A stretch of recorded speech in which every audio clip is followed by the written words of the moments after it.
Congratulations, Gore, on stealing the sleep from many of your audience members, I imagine.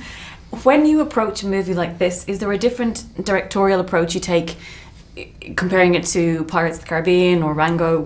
What's in your mind as you come to do this? Well, sure. I think there's sort of two fundamental ways to tell a story. You either lead people through a darkened space with your hand on their back, or you do breadcrumbs. You let them nibble away at something.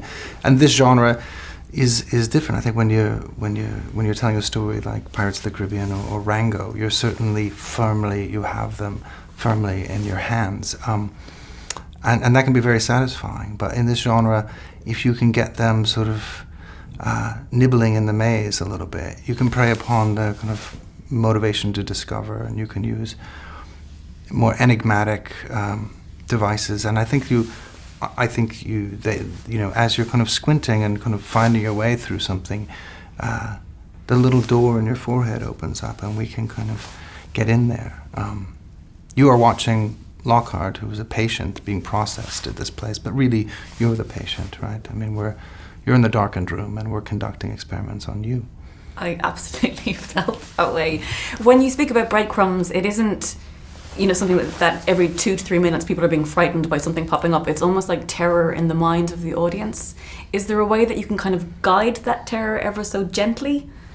Yeah, well, I think we've distilled the genre now to become more and more a series of, like, every minute and a half there has to be some pop-out scare or something. And this is sort of more of a return to slow cooking the audience. I mean, we are,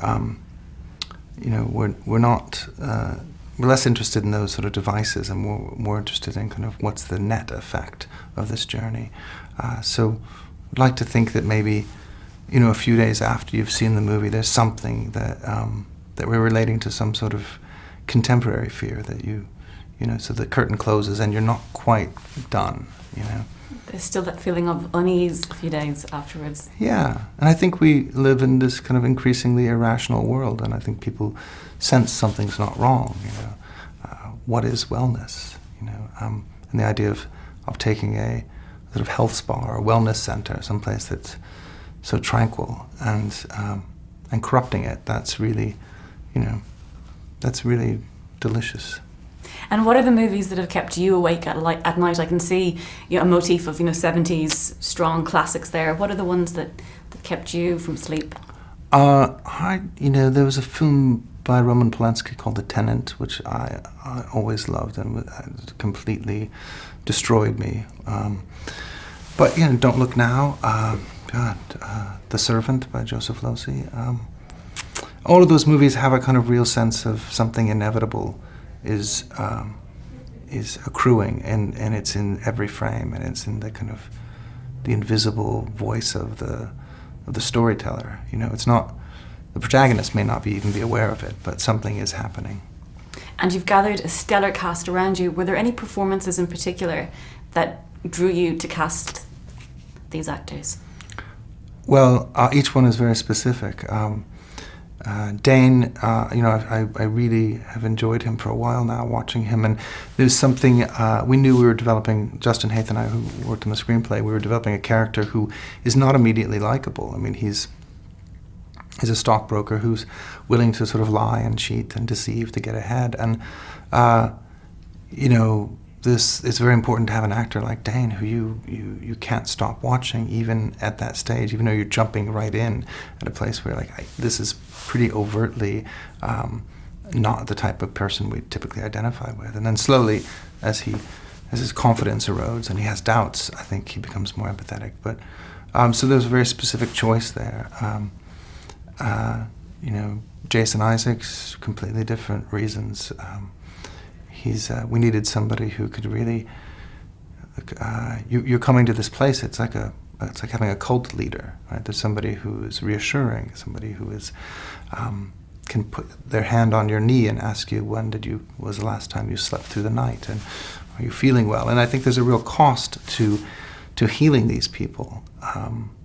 And Jason has he's just. He has a real sort of charisma about him, and I think the way he looks through you.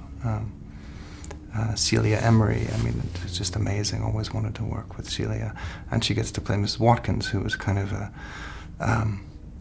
ex-Xerox CEO, sort of history buff, who starts to discover sort of the strange truth, the history of this place and what's really going on. And finally, can I ask you, because it's purity versus pollution in the theme of the movie, what is your secret to contentment? My secret to contentment? Well, I just try to do things that I don't really know how to do. I think that's try to kind of operate on the boundary of the unknown. Whether that's making an animated movie, never made an animated movie before, or, when we made the first Pirates film, we didn't, everybody thought we were crazy making a film about pirates. So I think it's just nice to kind of be on that boundary where you're not sure of what's going to occur. Thank you for your time. I appreciate it. Thank you.